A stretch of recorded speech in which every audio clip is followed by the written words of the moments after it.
Go ahead and get started. Book of Joshua, chapter 3 and chapter 4. All right. So your first frame is going to be Israel prepares to cross. Joshua 3, 1 through 6. All right. Chapter 3, verse 1. Early in the morning, Joshua and all the Israelites set out for Shittim and went to the Jordan, where they camped before crossing over. So Joshua rose early, and the people set out for Shittim to cross the Jordan.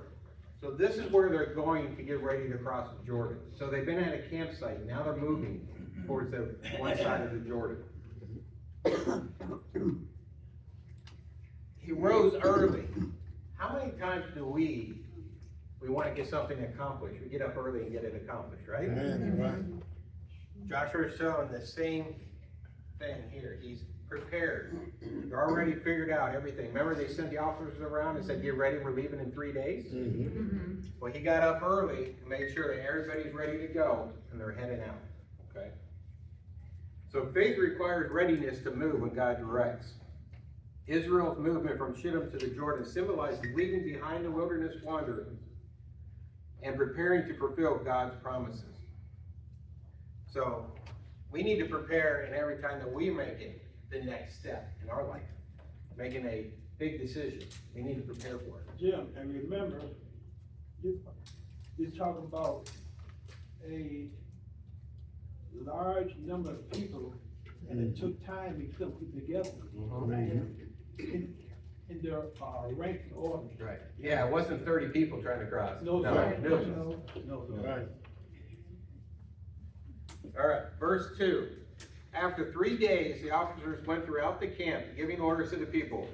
When you see the Ark of the Covenant of the Lord your God, the Levites, priest, carrying it, you are to move out from your positions and follow.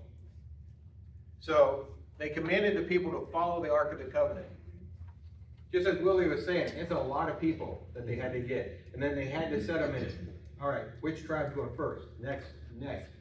It wasn't, all right, everybody just head here and just try and cross. There was order to it. Okay? The officers instructed the people to follow the Ark of the Covenant, the visible sign of God's presence. Their focus was not on military strategy, but on God himself leading them across. Faith begins with looking to God's presence rather than human strength. They weren't relying on themselves to cross that Jordan. They were following God, following the Ark of the Covenant, God's presence. Okay? That they put their faith in God. It had nothing to do with, all right, we got to call in the engineers, let's cut some trees down, let's make a bridge. No, none of that. They're following God in faith to cross that Jordan. All right, verse 4. Then you will know which way to go, since you have never been this way before. But keep a distance of about 2,000 cubits between you and the ark. Do not go near it. Joshua told the people, consecrate yourselves, for tomorrow the Lord will do amazing things among you. So they were told to keep a distance of 2,000 cubits. That's about a half a mile. Okay? To see the way clearly. So the priests were walking with the Ark of the Covenant. They were a half a mile behind it, walking. Okay. This emphasis is the reverence and holiness of God's presence. God leads his people in a way that exalts his glory and demands respect. Think of it this way. If the people were all around the Ark of the Covenant and they got to the Jordan and they started crossing it,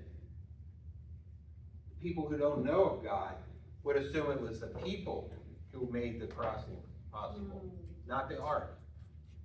So God's presence there in the Ark of the Covenant, when the priests start carrying that, we'll get to that here in a minute when they cross the Jordan, but it was God's presence that allowed them to cross the Jordan.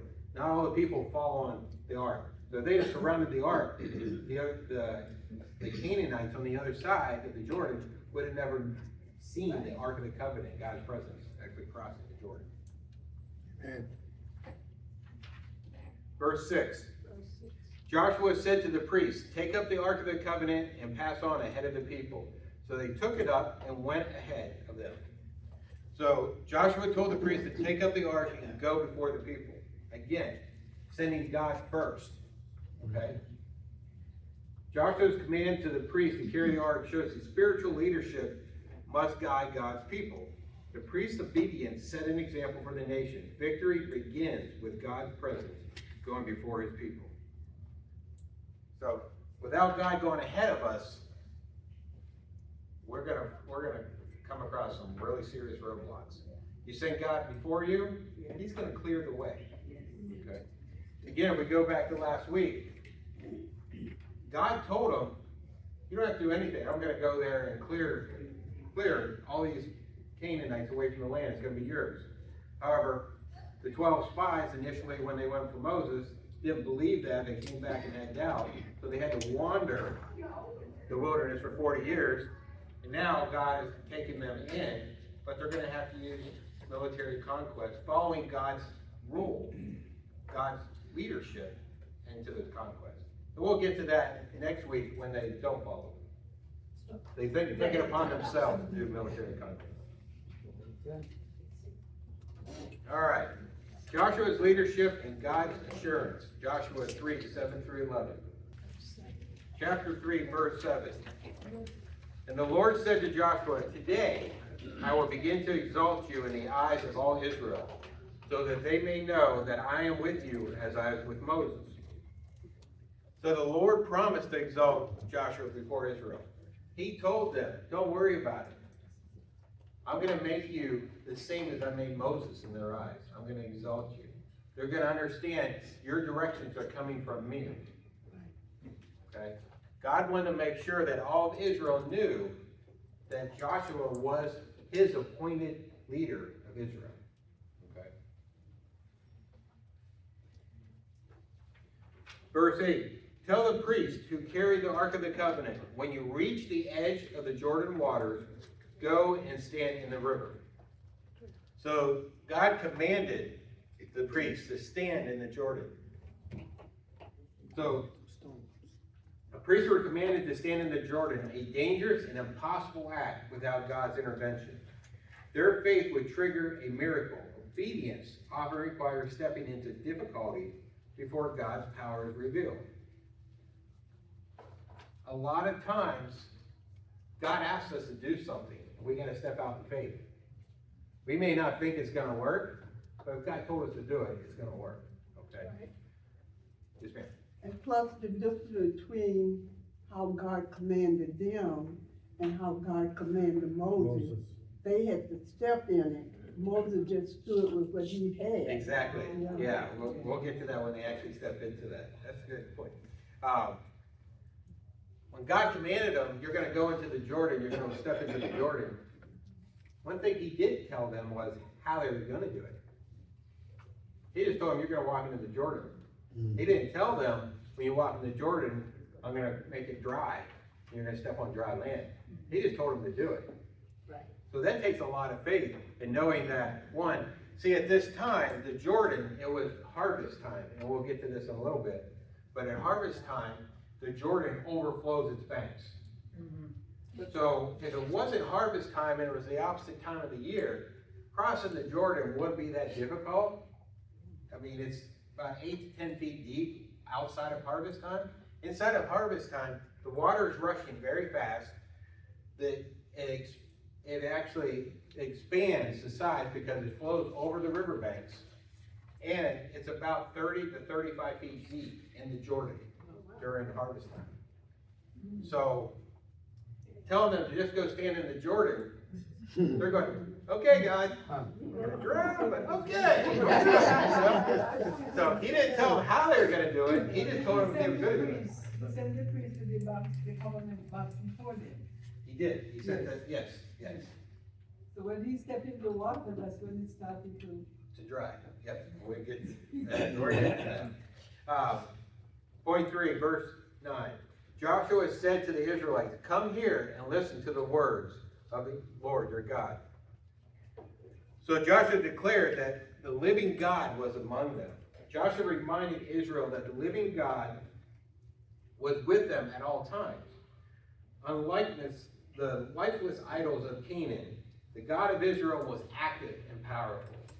He's trying to make sure that they understand all those fake gods and the idols that they worship, they're nothing but wood and stone. Okay? Our God is a living God, and he's active, and you're going to see how active he is here in a minute. Faith rests in the assurance of God's living presence. Their faith was going to explode when they see what God actually does in the Jordan. Remember, they wandered the wilderness for 40 years. Okay? So a lot of the people are again coming to the Jordan did not cross the Red Sea. Okay? So this is going to be something new to them. Yes, their parents told them what happened. But for someone to tell you something happens and then actually see it, it's like, someone can tell you someone was healed, but to actually be at a revival and see someone's leg grow while you're there, that is totally different, okay? Point 4, verse 10. This is how you'll know that the living God is among you, and that he will certainly drive out the Canaanites, the Hittites, the Hivites, the Pezerites, the Gishites, the Amorites, and the Jebusites. All the They're all gone. Except for the Israelites. See, the ark of the covenant of the Lord of all the earth will go into the Jordan ahead of you. So Joshua declared that God was going to drive out the nations before them. The conquest was not Israel's achievement, but God's actual act. Faith means trusting in God himself as he fights for his people. So many times, especially now in today's world, Israel, so many countries went after Israel.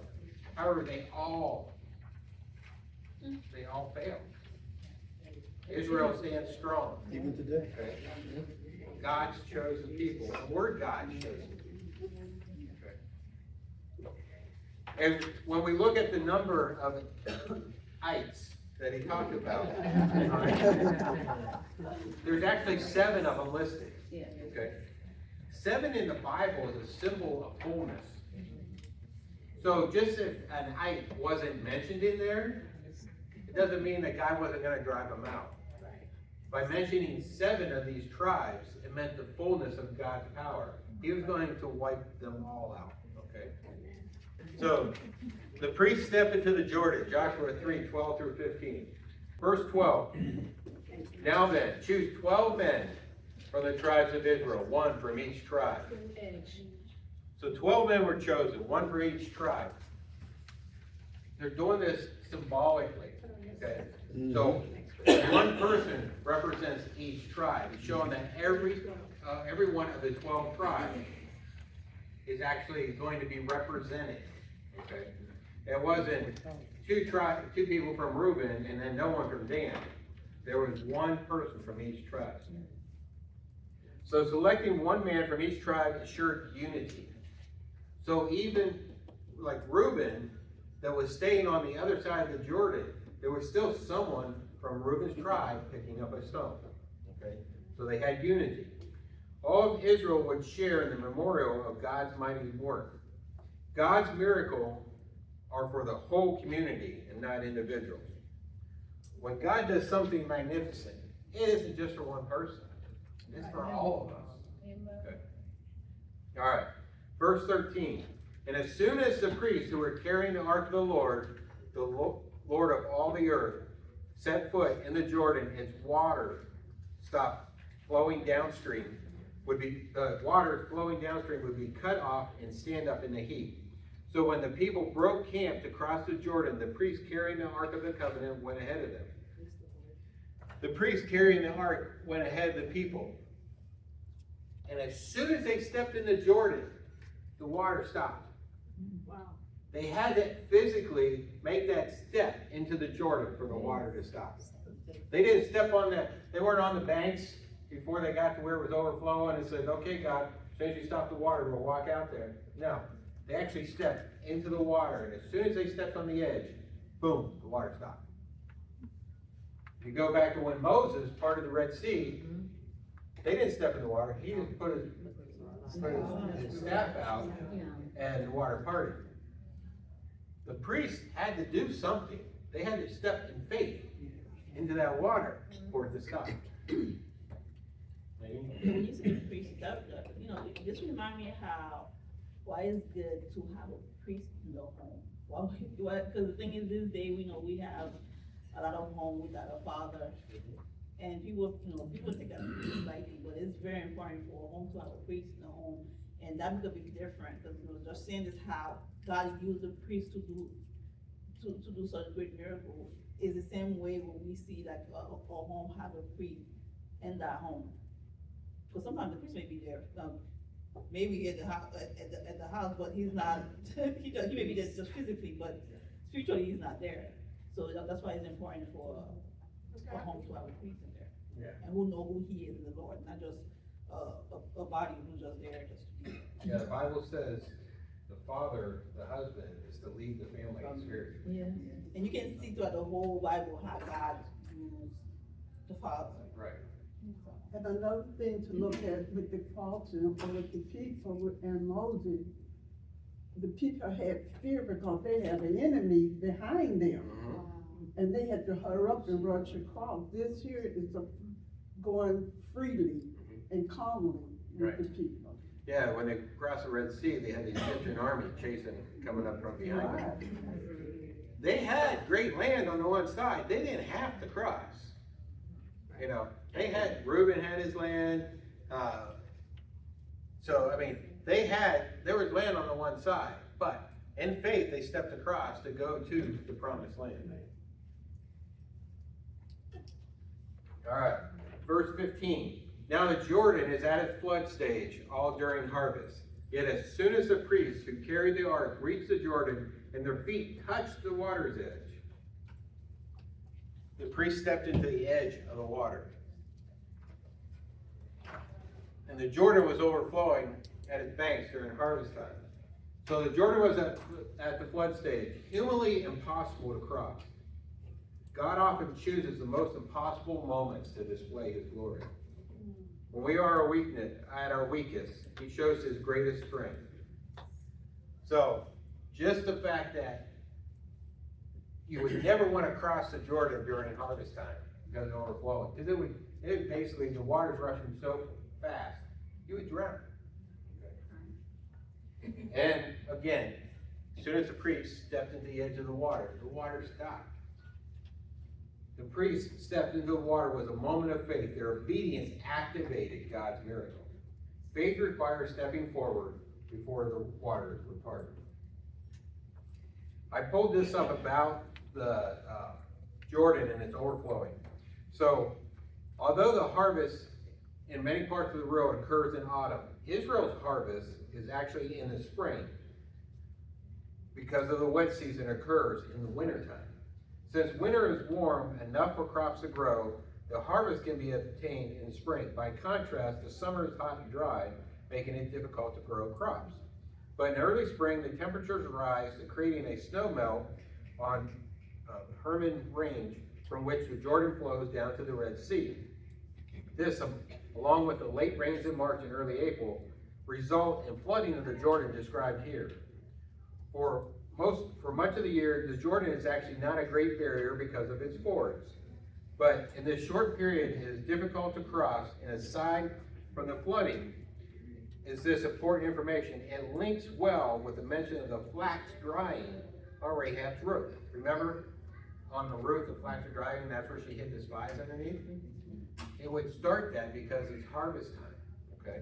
Making it clear that the Jordan could not be crossed in an ordinary manner. So, people will say, well, this is in spring. We all know spring isn't harvest time. But actually in Israel, it is. That's how their climate is. Okay? So a little bit of history and meteorology in the Bible. All right. The waters part as the people cross. Joshua 3, 16 through 17. All right, verse 16. The waters from upstream stopped flowing. It piled in a heap a great distance away, at a town called Adam in the vicinity of Zapharan. while the water flowing down to the Sea of Arabia, that is the Dead Sea, was completely cut off. So the people crossed over opposite Jericho. So the Jordan's water stood still and rose in a heap. Can you imagine? The priest walked, and all of a sudden, boom, it's just like a wall. The water just starts flooding up against that. That wall was so high, the city of Adam, which hasn't ever truly been found, but based on where they're talking about, it was about a mile and a half upstream. So the water's flowing very fast. You put a wall up, the water starts backflowing, and backflowing all the way back to that city, which is about a mile and a half from where it's estimated that they crossed the Jordan. So the water is piling up in a heap. Recall the Red Sea miracle. God's promised power to deliver was the same yesterday, today, and forever. He repeats his wonders to confirm his faithfulness. He showed them, have faith in me, and you'll be able to cross the Jordan. Second point, the people crossed opposite of Jericho. Crossing opposite of Jericho symbolized confronting their greatest enemy first. Remember, the city of Jericho, high walls, thick walls. This is a big city, very well fortified. This is going to be probably one of the most difficult cities for them to capture. God led Israel straight into the heart of the challenge. Faith doesn't avoid difficulties, but God follows into them.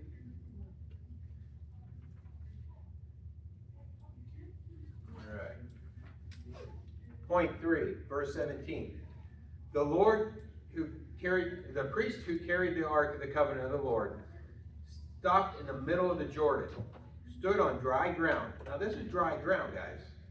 Remember, water is just flowing, right? You guys ever seen where you have, a ditch and there's water in there, and then all of a sudden the water goes away, but you step in the ditch and you kind of sink in the mud? Okay.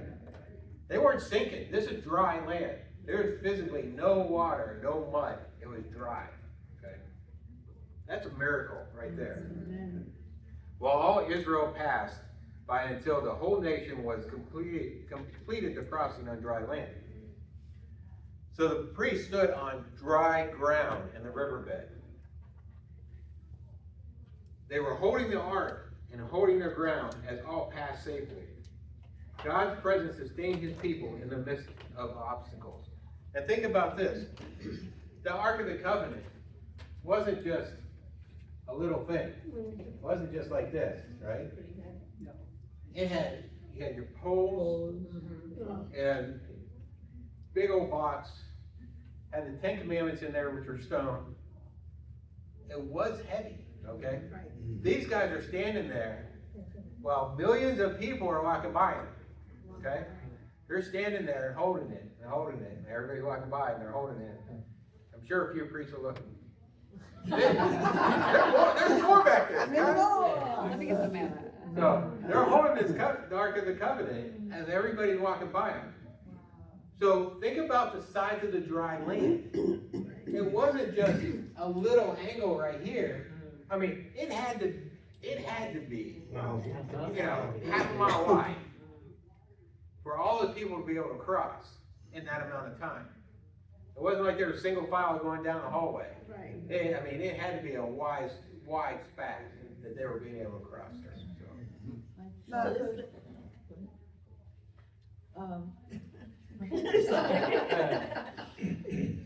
Also, that each tribe were identified by a standard, right? And what we're seeing is about, you're saying about, you said millions, or is it about 1,500 people going across? No, it was more than that. Yeah. Remember when they left Egypt? It was because remember they took the census. Yes. Actually, I wrote something down on that somewhere here. But they took the census and 25 million. yeah, Because, see, they only count men. I know there was a lot more females. Yeah, female and children, no children were counted and no women were Yeah, it counted. was more. It was- So, there was millions across the Red Sea. And they wandered the wilderness for 40 years. And some of them died out. Some of them died out, but Some of I them guarantee you, born. they had more than died. You know, Israel, like, So- they have a lot of kids, they don't have no other one to. So you go back to Numbers, I think it's chapter 3, it lists all the census that they counted. Okay. And then remember, it was just men in that census, so. Is there anything that says how long this process took? Right. Like, how long were they? It doesn't say, but that's why I'm thinking, because they gave them 3 days to prepare, and then they crossed. I'm thinking they did it probably in a few hours. That's why I would say that the space that they were crossing had to be probably like a half a mile wide in order to accomplish that in a few hours. Yeah. Now, if they made it in a few hours, then what, God told Moses was true. When he said, remember how I carried you all on eagle's wings. So, with that large number of people, somehow God, Supernaturally curious. there you go, Yep, supernaturally carried, and they didn't even realize it. right, right. They didn't realize how fast they were walking. Right. Especially the children. Yeah, yeah. And another thing to look at, they crossing the Jordan. Normally, wherever water is, it's people that live on the other side, not too far. Right. Why the people that living on the other side didn't see all these group of people coming across? Because have you question. seen that wall of And water? so they already knew about what God had done for Israel, Right. and so, Well, if you remember, when the spies went and they talked to Rahab, It was fear. she said, they know already that they're on the other side of the Jordan, and everybody in the city's afraid because they know they're coming that way. So they knew they were coming, right. and that's why they locked the gates too. And the spies had to go outside the window because they're keeping the gates locked to keep them from being able to get in. So they knew they were coming, they were just hoping with the overflooding banks that maybe they couldn't come for a while. They probably was somewhere too looking, probably somewhere to see if they were probably, how they gonna do this thing, because Right, of the water being so right. high. They knew it was impossible to cross, so they figured they had time. But this is also show that how God magnified, show his, power. Mhm. So when, imagine like you see all those people coming crossing the Jordan River. That'd be and enough driving that would be enough to scare you to death. Yeah. Right. What in the world is that? And remember, it wasn't walk, they had everything, all their belongings, so they had carts, and wagons, and everything else that they were bringing along, okay? So, you know, their livestock, and everything. That's too, so they know. So, But that also shows that too, again, to go back to a priest, the priest was, their work was for the interest of the people, not for themselves. Now, Right. this day, when you see leaders, technically, it's like the people, they sacrifice themselves for the leaders, but when it comes to God, it's not about, it's really for the people, it's not Correct. for Correct. the leaders. God's miracles is for everyone. Yeah. And then lastly, all Israel crossed on dry ground until all their nations was finished. So, the whole nation crossed on dry ground, showing that God's salvation is complete. Not one was left behind. God's deliverance is for all who belong to him. So, half of them didn't get across, and then God said, you know what, forget this, let the water go. No, his salvation was complete. He allowed them all to cross. Okay. All right. But going back to the men that held that up though too as well, it's just like, we have to honor them too, because they could have gotten tired. They could have. And so they could have abandoned or justified, but they knew the bigger purpose. And so they knew the why, so that's beautiful. But that's why I was saying, that's why I say, you know, the priest, because a lot of father or husband, like when things get tough, like, you know what, I'm giving up.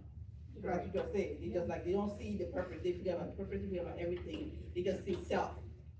Yeah. But them, even though they probably were tired, but the thing is, they remind themselves who they were serving. Right. So instead of like, you know what, I lost my job, I'm out. Forget you guys, I'm just gonna be out. Sure. I was just thinking, there's a whole tribe of priests. Yeah, So so they there- could have. Right, yeah, the whole Levite tribe. Yeah, so they could have interchanged. Yeah, they could have swapped. So, all right. 12 stones chosen as memorial, Joshua chapter 4, 1 through 7. Chapter 4, verse 1.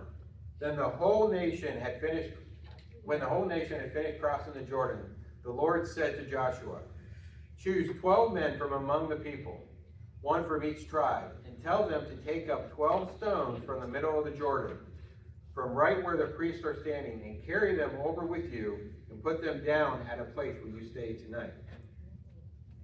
So the Lord commanded that 12 stones be taken from the Jordan. And these 12 stones are going to be taken from where the priests were standing, okay? So everybody crossed, everybody's done. The priests are there, still holding the ark. God says, wait, you guys aren't getting out yet. Joshua, one person from every tribe. Send them back to where the priests are.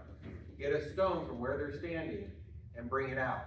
Now, he's not talking getting a pebble, okay? Right. They're talking a stone they're gonna have to put on their shoulder and carry out, okay? Because they're gonna make a monument with it, okay, a memorial.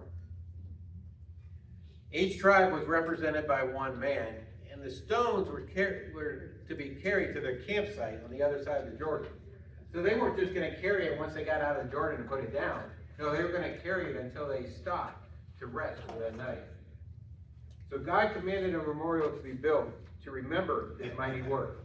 Miracles are not to be forgotten, but passed down as testimony. Amen. God calls his people to remember. That's why they were getting this stone. Now, each tribe's participation, again, shows God is promoting unity. It's all inclusive, okay? Every family would share in the witness of God's faithfulness. And the stones are carried on shoulders, showing effort. If all I had to do is go pick up a pebble and put it in my pocket, big deal, right? I didn't really do a lot. But if I had to go pick up a stone and have somebody help me get it up on my shoulder, and now I gotta walk out of the Jordan, and now I gotta carry it on my shoulder until I get to the campsite, that shows some serious effort, okay? That's a big rock, that's right. So remembering that God's work requires intentional effort to preserve testimony. God doesn't expect us to have something, a miracle happen to us, and then we just forget about it. We don't tell anybody about it.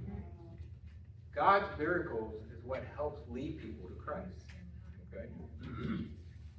Here the emphasis is on the fact that God spoke to Joshua as soon as the people had finished crossing, before the priests had left the river.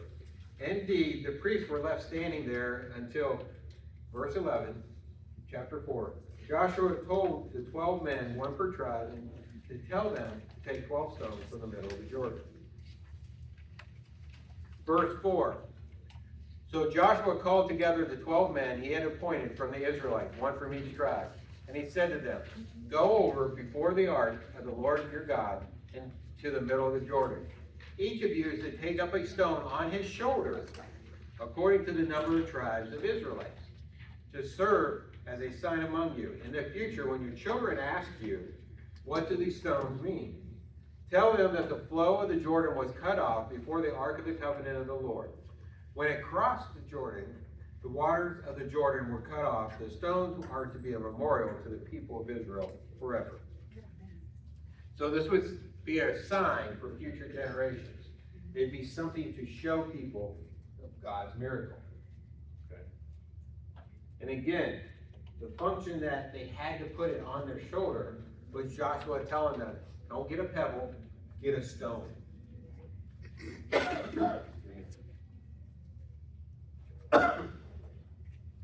So these men were to place on their shoulders suggests that they were substantially sized.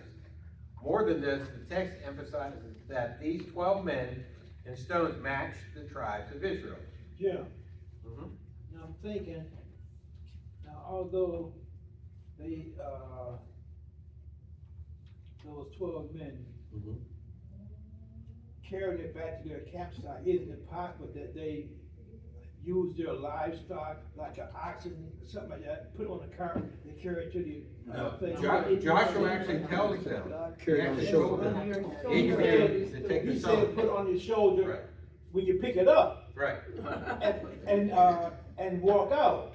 He didn't say, keep it on your shoulder till you get to the campsite.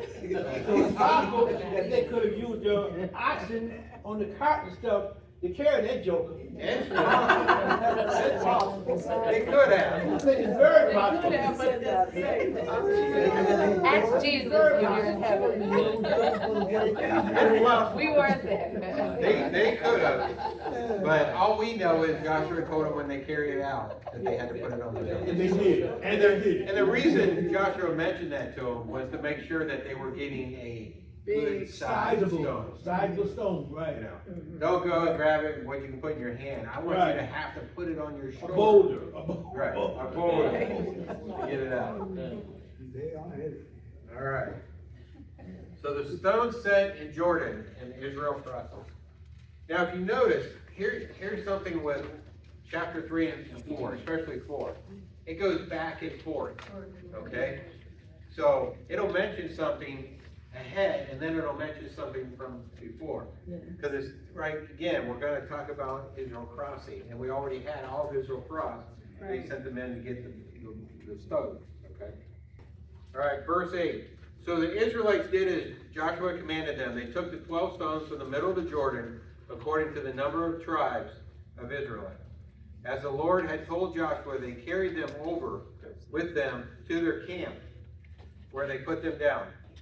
Joshua set up the 12 stones that had been in the middle of the Jordan at the spot where the priests who carried the Ark of the Covenant had stood.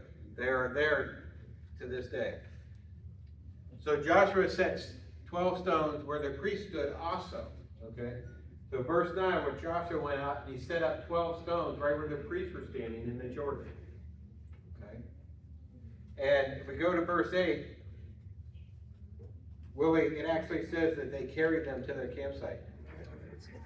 So I'm assuming that they did carry It had them. to be on the shoulder. The joker used them oxen and them carts. It doesn't say anything. I would have put it on the oxen, I would have carried it. We'll have to agree to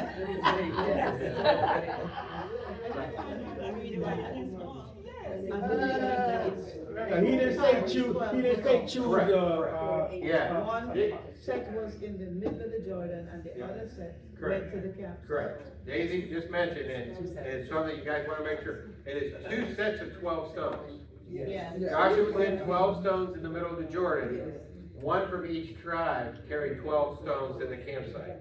So there's 2 different memorials. That's why they say this is there until this day. Right. That don't mean today. It meant their time. So their time. Yeah. So Joshua also set stones in the Jordan itself. This is a double witness. Stones in the river and stones on the land, ensuring the memory of God's miracle. God deserves a lasting testimony. All right. Now, Yes, ma'am. there was no memory with Moses when they crossed, nothing in the water. No, they didn't do any type of memorial when they crossed the Red I Sea. think so. All right, verse 10. Now the priests who carried the ark remained standing in the middle of the Jordan until everything the Lord had commanded Joshua was done by the people, just as Moses had directed Joshua. The people hurried over, and as soon as all of them had crossed, the ark of the Lord and the priests came to the other side while the people watched. Again, like I said, chapter 4 kind of moves back and forth, okay? So the priests remained until all the people finished crossing. The priests stood there until all had safely crossed, symbolizing God's presence holding back the water until his people were delivered. God's presence is faithful from the beginning to the end. God's power in his faithfulness to them, from the moment the priest stepped in the water and from the moment the priest walked out, was always, okay? Verse 12, the men of Reuben, Gad, and half the tribe of Manasseh crossed over ready for battle in front of the Israelites as Moses had directed them, about 40,000 armed for battle crossed over before the Lord to the plains of Jericho for war. So 40,000 men from those tribes crossed before the Lord. So if you think about this, if you go back to Numbers, it's actually in chapter 26, the total number of Reuben and Gad were, and then you take half the tribe, was 110,580 men. Okay? So 40,000, that was their men who were good for the military. Basically from 18 to 40. Okay? Those are the ones who crossed over. The other men stayed in the land to help. The ones that they didn't feel was ready for battle, and then the kids, okay, along with the women. But just those, that was just 110,000 people just in 2.5 tribes. We had another 9.5 tribes. Okay. So when I say there was millions, probably 2 to 3 million at least. Because you add up all the men, you're close to 1 million. And then you got wives. And if they're like me, it would have been 10 million because I had 3 kids. But they just say they had 2 or 3 kids, you're probably talking 4 to 5 million people. The Israelite people, they don't have small sons. No, they don't. All right. Point 4, the Lord exalts Joshua before all Israel as he did with Moses. Verse 14, that day the Lord exalted Joshua in the sight of all Israel, and they stood in awe of him all the days of his life, just as they stood in awe of Moses. So God exalted Joshua in the eyes of Israel, confirming him as Moses' successor. True leadership is confirmed by God's power and presence, not by human claim. Joshua didn't go out and tell them, hey, God appointed me, I'm good, you guys just believe it, okay? God exalted Joshua here. He showed Israel through Joshua's leadership, they were crossing the Jordan. He exalted him, okay? God showed that Joshua was the leader of the Israelites. Because think about it. Initially, Moses, how had Moses felt? How did the Israelites feel about Moses initially? They didn't like him, right? Thought he was privileged because he grew up in the palace. You know, thought he would turn on them. And then, of course, he left. God called him to come back. He came back. And initially, they still weren't that receptive of him. Until the 12 signs, right?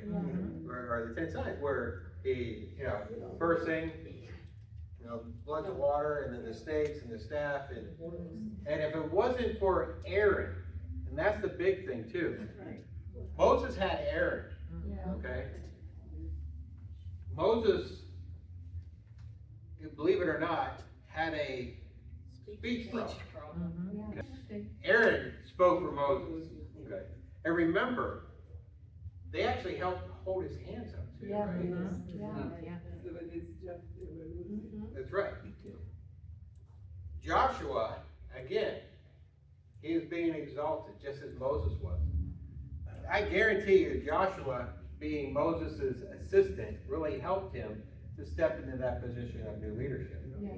But still, having God confirm it through a miracle of stopping the Jordan was icing on the cake, okay?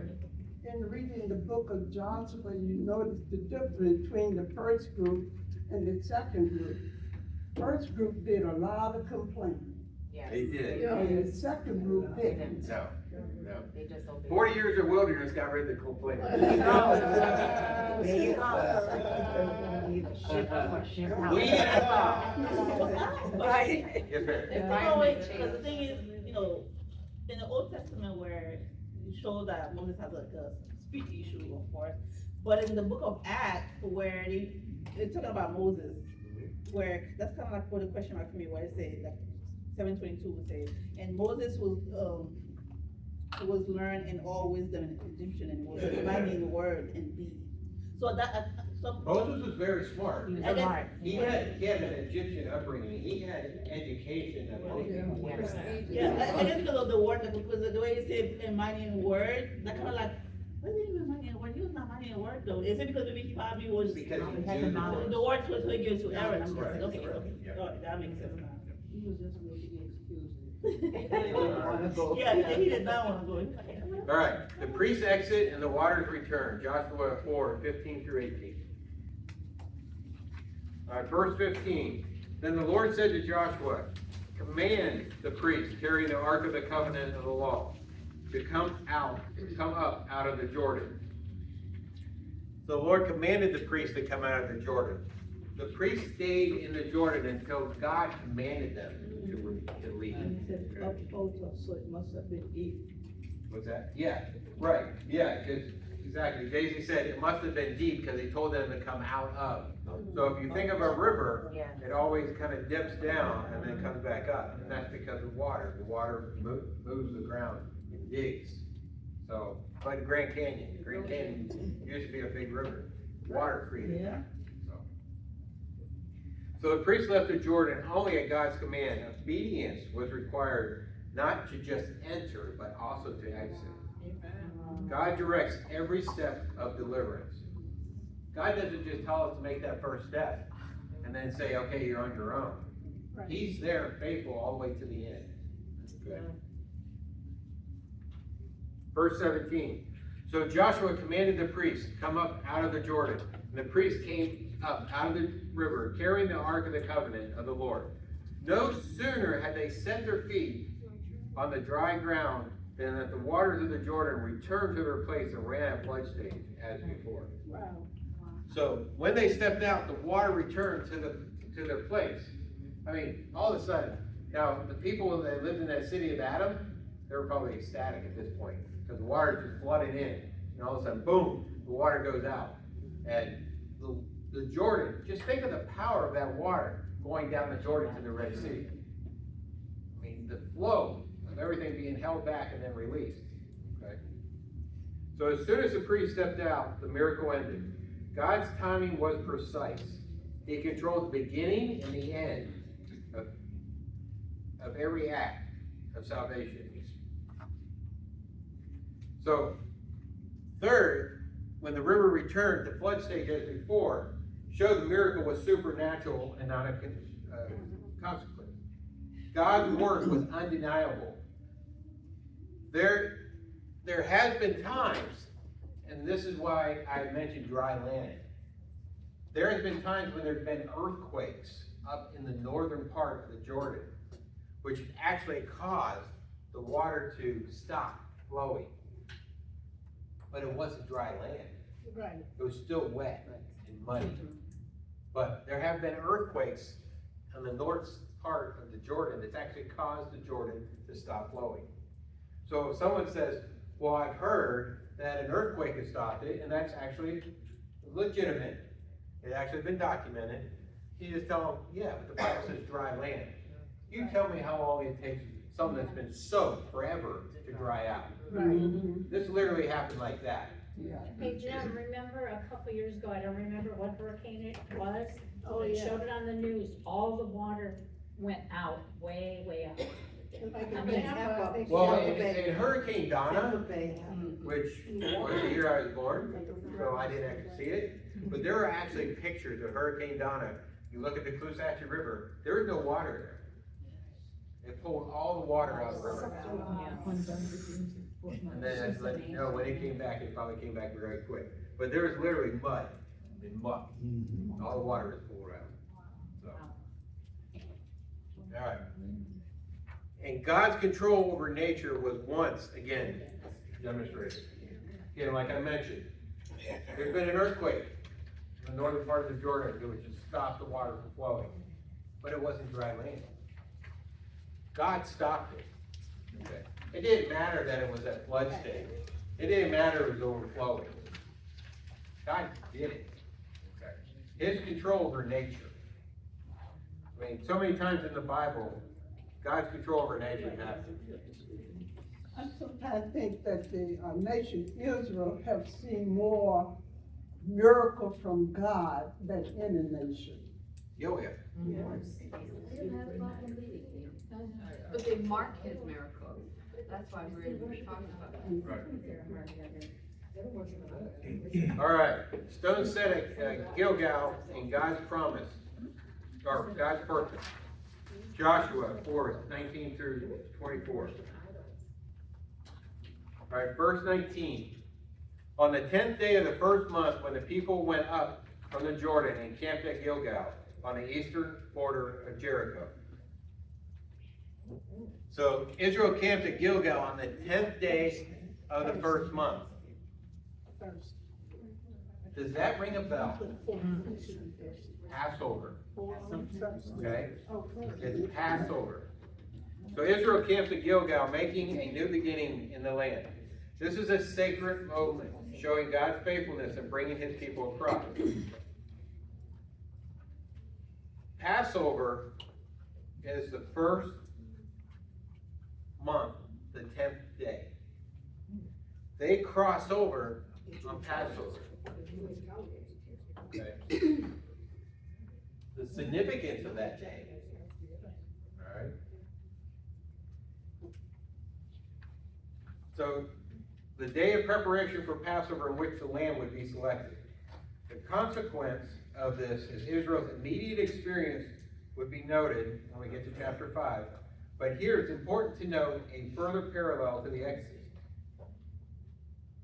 Just as Passover represented the point at which the Exodus properly began, so here the entry into the land is part of the same salvation as the movement as Exodus.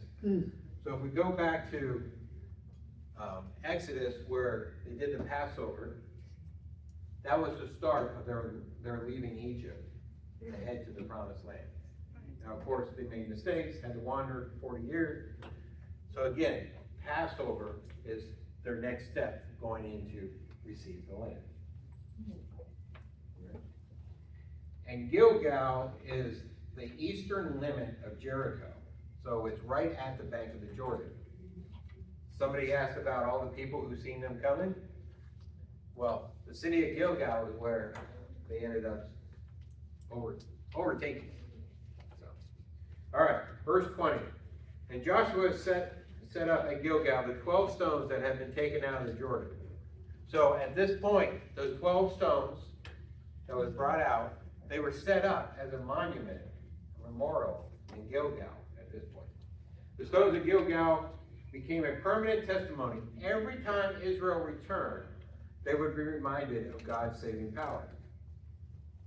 Gilgal becomes a very important city for Israel right now. That is their leaping point of the military, by the way. Verse 21. He said to the Israelites, in the future, when your descendants ask their parents, what do these stones mean? Tell them, Israel crossed the Jordan on dry ground. So the stones were to teach their children what God had done, to explain the miracle, to remind them of the miracle. Okay? The memorial was designed for children's instruction. Faith must be passed down through teaching and remembrance. Again, to go what Nadine mentioned, the father is supposed to be the spiritual leader in the house. The children learning about this, the fathers were supposed to explain to them, this is what God did. Use their faith to instill faith in them. Okay? Verse 23. For the Lord your God dried up the Jordan before you until you had crossed over. The Lord your God did to the Jordan what he had done to the Red Sea when he dried it up before us until we had crossed over. He did this so that all the peoples of the earth might know that the hand of the Lord is powerful, and that you might always fear the Lord your God. So all nations know that the Lord's hand is almighty. There is nothing impossible with God. Amen. The ultimate purpose was for all nations to know God's power and for Israel to fear him. God works glory with his name among the nations and deepens his people's reverence. When the Bible talks about fear of God, it doesn't mean to be afraid. Right. It means to show reverence, show respect. You don't fear God, and when God comes around, you hide in the corner, okay? It means to show respect, show reverence. Understand the power of God. It's not to be fearful of Him, to be afraid of Him. Okay? But it seems like Christians show more reverence to the enemy than God. They do. Because of the way this world is going, I'm like, oh, wait. Yeah. If Christians actually did show that reverence to God, certain things we're dealing with right now, it wouldn't happen. All right, so next week we're gonna do chapter 5.